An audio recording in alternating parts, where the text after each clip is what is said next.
Good morning, guys. Welcome to this week's garden tour. It is a little bit breezy outside because the weather is changing, but that's going to mean it's going to be just a little bit harder to film. Hi. What you doing? What you doing? Are you attacking the snake? Protecting the garden?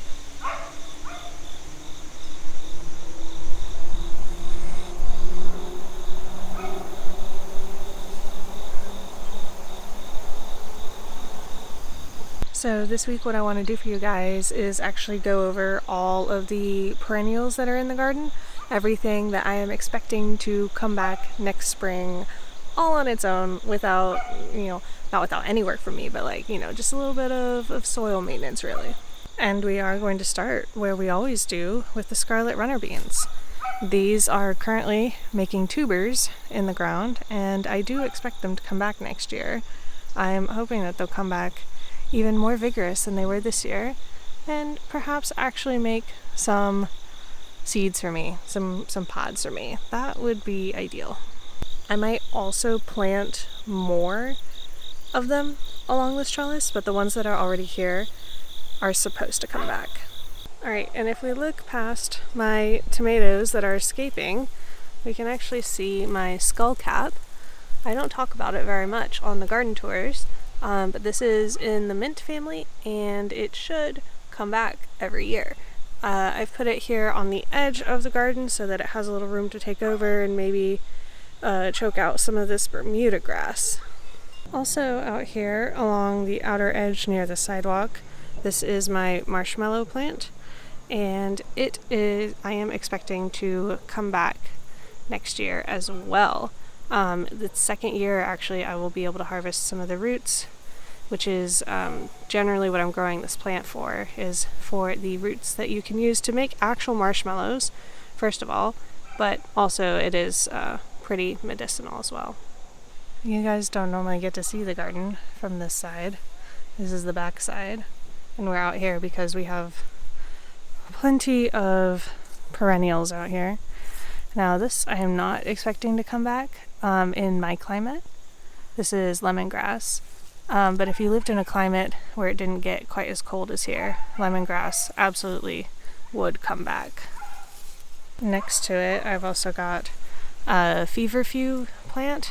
It does look a little bit like chamomile with the way its little flowers are, but this is feverfew, and I am expecting that this will come back next year, hopefully a little bit healthier than it was this year. But I mean, there's only so much you can do with drought conditions, and it's surviving pretty well. So this right here, I'm pretty sure this is the valerian that I planted. It's been struggling because I did mow over it once pretty early in the summer, and then after that it was when the drought really set in, and so it's still very small, but I am expecting that it'll come back next year. And next year I will be more careful, and it will be happier.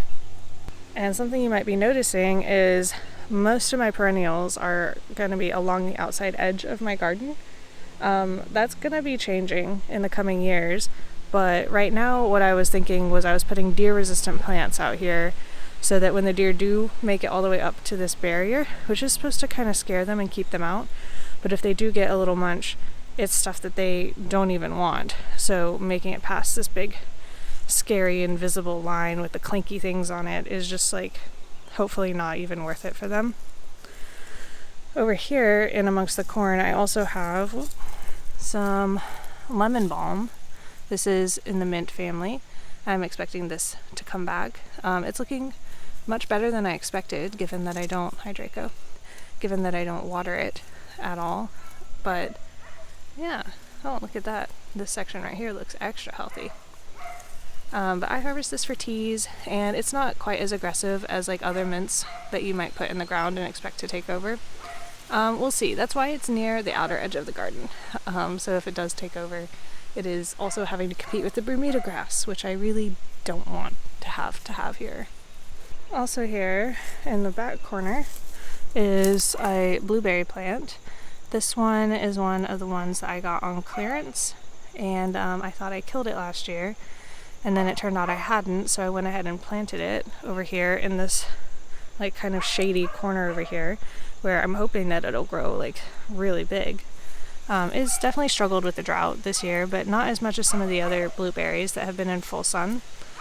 And so I'm pretty happy with that. I am expecting it to come back next year, but I think I do need to do some pruning on it. Over here in the center of the garden, I don't actually have any perennials in place, but I did want to tell you guys I am planning on having perennials here very soon. I guess in the spring. I'm gonna plant a perennial, like little tiny cucamelon type thing here, which I'm pretty excited about. Alright, we have circled back around to my trellis, and right here in front of it I have my bay leaf tree. It started off about a quarter this size this last fall, I think.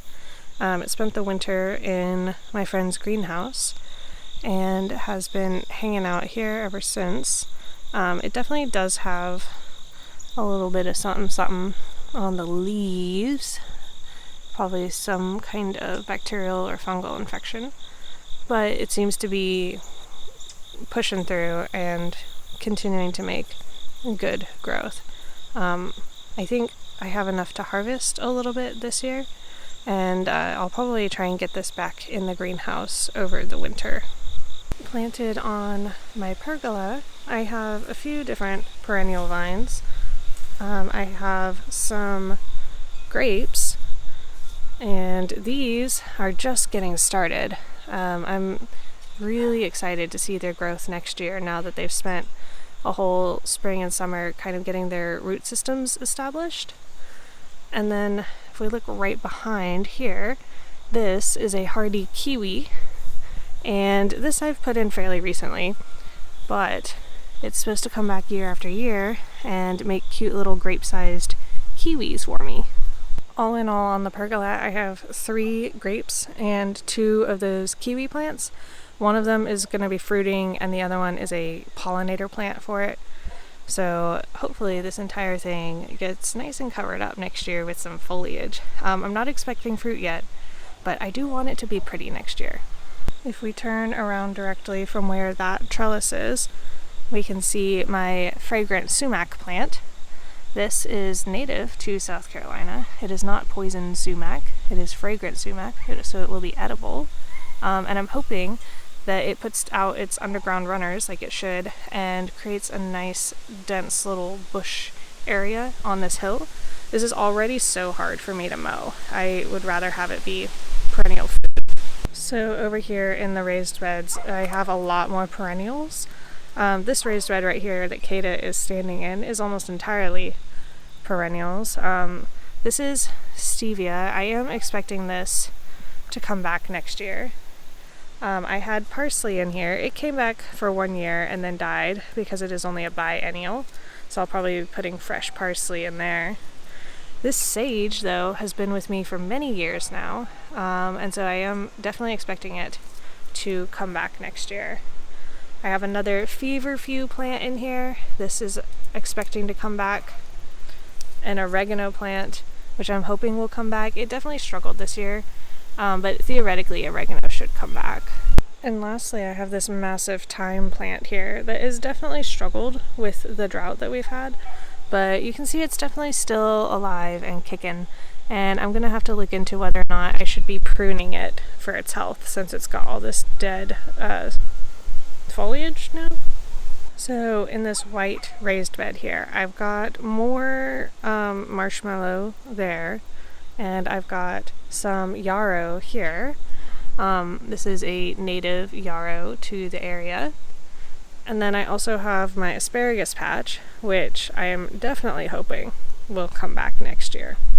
Over here in this tiered raised bed, I've got this little garlic chive. This was a gift from a viewer, and I thought it had died, but it is not. It's surviving, and hopefully next year it'll be doing a lot better. One tier up, I have this silver hi-ho thyme, and then I also have some onion chives, which are not looking great given the heat, But what I'm really liking is that the onion and the garlic chives seem to be balancing each other out as to which one is like enjoying the weather. So garlic chives are looking really happy right now, and onion chives are struggling, but these will definitely come back in the spring, full force. I have no worries about that. I might even need to thin them out. And this is not a perennial, but guys, look, I have carrot sprouts. I cleaned out this top section of raised bed, and I planted 2 new varieties of carrot for the fall, and I'm very excited about it. Alright, so I just walked to the other side because you can't walk through there right now, just in case you were confused by their perspective. But this is my Greek oregano, and this has come back already for 1 year, and I am expecting that it will come back again. I think I'll cut back all of these big flowering stems.